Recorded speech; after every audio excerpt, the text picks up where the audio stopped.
नमस्कार। स्वागत है आपके अपने channel legal information law insights पर। मैं हूं एडवोकेट मुकुंद महाजन। आज के वीडियो में हम विवादों को सुलझाने के सबसे प्रभावी और शांतिपूर्ण तरीकों में से एक मीडिएशन को समझने जा रहे हैं। मीडिएशन अधिनियम 2023 के लागू होने के साथ ही भारत ने एक मजबूत कानूनी कदम उठाया है ताकि लोग समय और खर्च बचाते हुए मुकदमों में जाए बिना ही विवादों को सुलझा सकें। इस वीडियो में हम जानेंगे मीडिएशन क्या है, इससे संबंधित कानूनी ढांचा, कौन कौन से विवाद मीडिएशन के लिए उपयुक्त हैं, मीडिएटर की नियुक्ति कैसे होती है और मीडिएशन के लाभ क्या हैं। तो यदि आप कम तनाव और अधिक नियंत्रण के साथ विवाद सुलझाना चाहते हैं तो अंत तक हमारे साथ बने रहें। भाग 1 मीडिएशन क्या है? मीडिएशन एक स्वैच्छिक, संरचित और गोपनीय विवाद समाधान की विधि है जिसमें पक्ष एक निष्पक्ष व्यक्ति, जिसे मीडिएटर कहते हैं, की सहायता से आपसी समाधान तक पहुंचने की कोशिश करते हैं। आइए इसके मुख्य तत्वों को विस्तार से समझें। स्वैच्छिक प्रकृति, वॉलंटरी नेचर। दोनों पक्ष अपनी मर्जी से इसमें भाग लेते हैं। किसी पर दबाव नहीं होता। इसका मतलब यह होता है कि दोनों पक्ष समाधान के इच्छुक होते हैं। निष्पक्ष मध्यस्थ, न्यूट्रल फैसिलिटेटर। मीडिएटर कोई न्यायाधीश नहीं होता।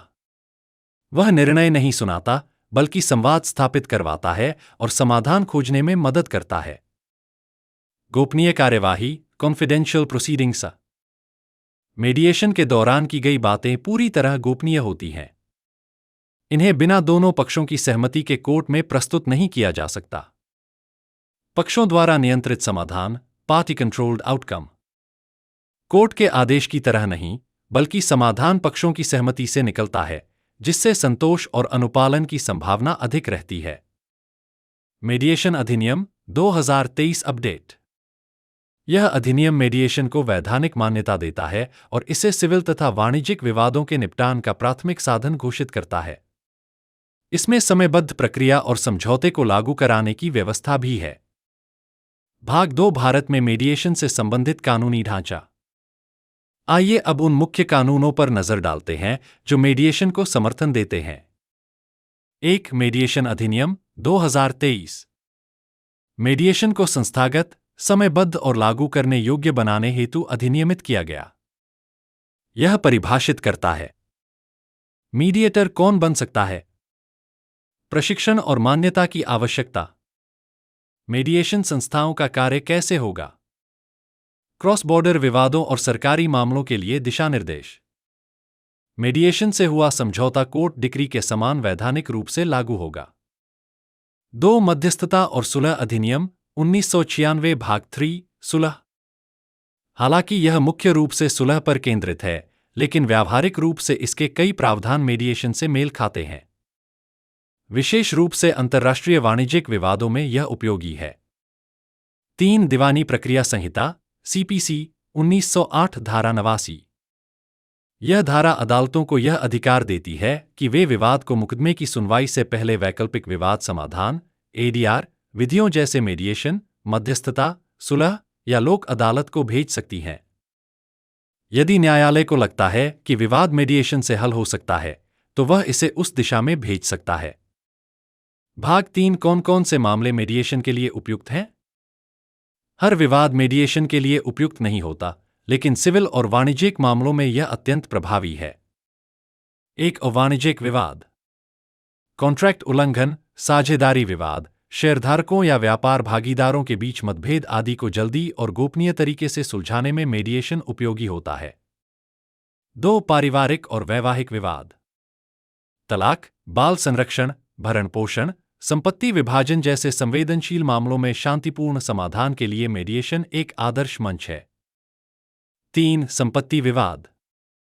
संयुक्त परिवार में संपत्ति बंटवारा, किराएदार मालिक विवाद, सीमांकन आदि में मीडिएशन प्रभावी है क्योंकि यह वर्षों तक चलने वाली मुकदमेबाजी से बचाता है। 4. रोजगार और कार्यस्थल विवाद।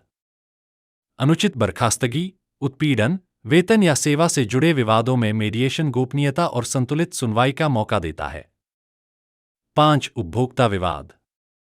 दोषपूर्ण उत्पाद, सेवा में कमी, प्रोजेक्ट में देरी या बिल्डर बायर विवादों में मीडिएशन जल्दी और उपभोक्ता हितैषी विकल्प प्रदान करता है। 6. सामाजिक या पड़ोस संबंधी विवाद। आवासीय सोसाइटी में शोर, पार्किंग, साझा संसाधनों पर विवाद, अतिक्रमण आदि को शांतिपूर्वक सुलझाया जा सकता है। महत्वपूर्ण नोट: गंभीर आपराधिक मामलों, जनहित से जुड़े मामलों या हिंसा संबंधी मामलों में मीडिएशन की अनुमति नहीं होती। भाग 4 मीडिएटर की नियुक्ति कैसे होती है? 1. न्यायालय द्वारा भेजे गए मामले, धारा 89 CPC के तहत। यदि कोई मामला अदालत में लंबित है, तो न्यायाधीश अपनी विवेकानुसार उसे मीडिएशन के लिए भेज सकता है। इस स्थिति में मीडिएटर अदालत द्वारा अनुमोदित सूची से नियुक्त किया जाता है। 2. निजी मीडिएशन। इसमें पक्ष स्वयं मीडिएटर का चुनाव करते हैं। विशेष रूप से पारिवारिक या व्यापारिक मामलों में जहां गोपनीयता और भरोसा महत्वपूर्ण होता है, यह तरीका पसंद किया जाता है। 3. संस्थागत mediation. India international arbitration centre IISC, राज्य स्तरीय मीडिएशन केंद्र या अन्य निजी संस्थाएं इस कार्य को संरचित रूप से करती हैं। ये संगठन प्रशिक्षित मीडिएटर की सूची, प्रशासनिक सहायता और प्रक्रिया की निगरानी करते हैं। 4. मीडिएशन अधिनियम 2023 के तहत नियुक्ति।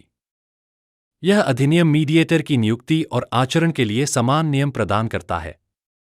इसमें प्रशिक्षित मीडिएटरों की पैनलिंग, नैतिक दिशानिर्देश, ऑनलाइन और अंतर्राष्ट्रीय मीडिएशन की मान्यता शामिल है। भाग 5 मीडिएशन के लाभ। कम लागत में समाधान। कोर्ट फीस, वकील शुल्क और कई सालों तक चलने वाले केस की तुलना में मीडिएशन बहुत किफायती होता है। समय की बचत। 60 से 90 दिनों के भीतर विवाद सुलझ सकता है, जो कि पारंपरिक अदालतों के मुकाबले बहुत तेज है। संबंधों की रक्षा करता है। चूंकि प्रक्रिया टकराव मुक्त है, यह पारिवारिक, व्यापारिक या पड़ोस के संबंधों को संरक्षित रखता है। रचनात्मक और लचीले समाधान। कानूनी सीमाओं से बाहर जाकर पक्ष आपसी सहमति से समाधान बना सकते हैं, जैसे क्षमा याचना, लचीले भुगतान या अन्य गैर आर्थिक लाभ। वैधानिक रूप से बाध्यकारी और मानसिक तनाव कम। मीडिएशन अधिनियम 2023 के अनुसार समझौता कोर्ट डिक्री की तरह लागू किया जा सकता है। यह प्रक्रिया अदालत की तुलना में अधिक सहज और सम्मानजनक होती है। निष्कर्ष: अब मीडिएशन कोई अनौपचारिक विकल्प नहीं रहा, यह भारत में विवादों के समाधान का एक वैधानिक, संरचित और भरोसेमंद तरीका बन चुका है। चाहे आप एक व्यापारी हों, एक पारिवारिक संपत्ति विवाद से जूझ रहे हों या कार्यस्थल से संबंधित मुद्दा हो, मीडिएशन आपके समय की बचत करता है, मानसिक तनाव कम करता है और संबंधों को बनाए रखता है। मीडिएशन अधिनियम 2023 के माध्यम से भारत सरकार ने मुकदमों के बोझ को कम करने और अदालत के बाहर समझौते को बढ़ावा देने की दिशा में बड़ा कदम उठाया है। यदि आपको यह वीडियो उपयोगी लगा हो, तो कृपया इसे लाइक करें, मेरे channel legal information law insights को सब्सक्राइब करें और इसे उन लोगों के साथ शेयर करें जिन्हें इससे लाभ हो सकता है। बेल आइकन दबाना न भूलें ताकि आप महत्वपूर्ण कानूनी विषयों पर अपडेट कभी मिस न करें। इस वीडियो को देखने के लिए धन्यवाद। मैं आपसे अगले वीडियो में फिर मिलूंगा। जय हिंद, जय भारत।